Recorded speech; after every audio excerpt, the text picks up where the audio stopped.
বাংলায় মহালয়া বন্ধ করতে হবে। আমরা কি মহালয়ার আওয়াজটা কমিয়ে দেবো, তাই তো? না না, ঠিক আছে। আপনি বলছেন মহালয়াটাকে বন্ধ করে দিতে হবে, তাই তো?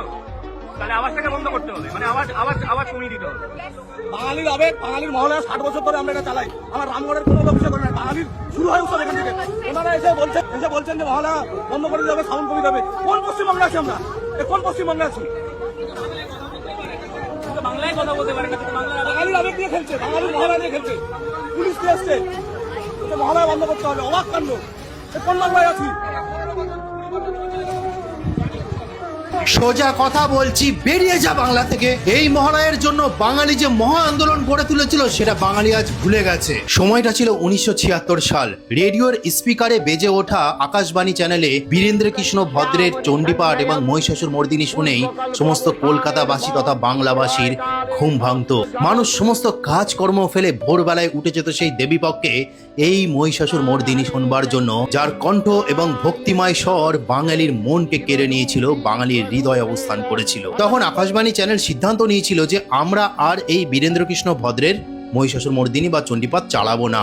নতুন প্রজন্ম জন্ম নিচ্ছে, নতুনের জন্য নতুন কিছু করতে হবে। সেই জন্য তারা কাকে দেখলো? মহানায়ক উত্তম কুমারকে দেখেছিলেন। কারণ মহানায়ক উত্তম কুমার তৎকালীন সময় এতটাই জনপ্রিয় হয়ে উঠেছিলেন সেই কারণে। উত্তম কুমারের কাছে যখন প্রস্তাব গেল তখন সে সরাসরি মানা করে দিলেন যে এ কি বলছেন, বাঙালির আবেগ প্রাণ সমস্ত কিছু জড়িয়ে আছে এই মহালয়ার, তাকে আপনারা বাদ দিতে চাইছেন? আমি এই কাজটি করতে পারবো না। তারপর আকাশবাণী কর্তৃপক্ষরা অনেক বোঝাতে লাগলো উত্তম কুমারকে যে আপনি বুঝুন, তরুণ প্রজন্ম তৈরি হচ্ছে, আপনার এত জনপ্রিয়, আপনারটাই মানুষ শুনবে, ওগুলো তো পুরনো হয়ে গেছে। শেষে রাজি হয়ে গেছিল আমাদের মহানায়ক উত্তম কুমার। উত্তম কুমারকে দিয়ে সেই চণ্ডীপাঠ এবং মহিষাসুর মর্দিনী রেকর্ড করানো হলো 1976 সালে। মহালয়ার ঠিক আগের দিন আকাশবাণী কর্তৃপক্ষ বলল, মহানায়ক আপনার চণ্ডীপাঠ আগামীকাল সবাই শুনবে। সেই মহালয়ার আগের দিন উত্তম কুমার বীরেন্দ্র কৃষ্ণ ভদ্রের বাড়িতে গিয়ে উপস্থিত হলেন। গেছিলেন প্রধানত আশীর্বাদ নিতে। তার সাথে দেখা করলেন এবং তাকে বললেন যে আপনি কি জানেন খবরটি? শ্রদ্ধেয় বীরেন্দ্রজি বললেন, না আমি তো কিছু জানি না। তখন উত্তম কুমার বললেন যে আগামীকাল থেকে আমার কণ্ঠে চণ্ডীপাঠ চালানোর সিদ্ধান্ত নিয়েছে আকাশবাণী কর্তৃপক্ষ।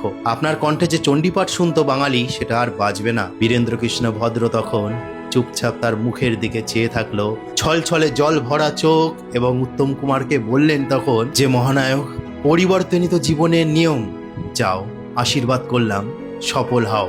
এইবার 1976 সাল মহালয়ার দিন ভোরবেলায় বেজে উঠেছিল সেই উত্তম কুমারের চণ্ডীপাঠ তথা মহিষাসুর মর্দিনী। আর কোথায় যাবা তোমরা? বাঙালি শুনে অবাক হয়ে গেল যে এ কি বাজছে রেডিওতে, এ কি চলছে টিভিতে। সঙ্গে সঙ্গে তারা একে অপরের বাড়িতে গিয়ে আলোচনা করতে লাগলো এবং মহা আন্দোলনের তখন ডাক দিল।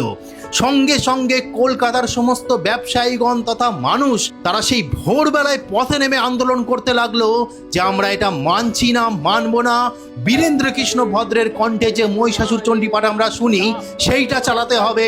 আকাশবাণী কলকাতার সামনে কাতারে কাতারে হাজার হাজার মানুষ নেমে এসেছিল সেই ভোরবেলায়। কলকাতার সমস্ত স্তব্ধ হয়ে গেছিল। না পেরে আকাশবাণী বাধ্য হয়ে ষষ্ঠীর দিন সেই বীরেন্দ্র কৃষ্ণ ভদ্রের সেই চণ্ডীপাঠ মহিষাসুর মর্দিনী চালাতে বাধ্য হয়েছিল। এইভাবেই গড়ে তুলেছিল বাঙালিরা মহা আন্দোলন, শুধুমাত্র বীরেন্দ্র কৃষ্ণ ভদ্রের কণ্ঠে সেই চণ্ডীপাঠ শোনবার জন্য। আর এই নারীটি বলছে যে মহালয়া বন্ধ করতে হবে বাংলার বুকে, এর এত বড় স্পর্ধা। তো আমি বেশি কিছু বলবো না, আমার উপরে অনেকেই ক্ষোভ। আপনারাই বলুন যে এই যেটা কাজ করেছে এটাকে ঠিক করেছে না ভুল করেছে, আর এর শাস্তি কি হওয়া দরকার আছে সেটা আপনারাই বলুন। তো আজকে বলার ছিল। জয় মা দুর্গা, হরে কৃষ্ণ।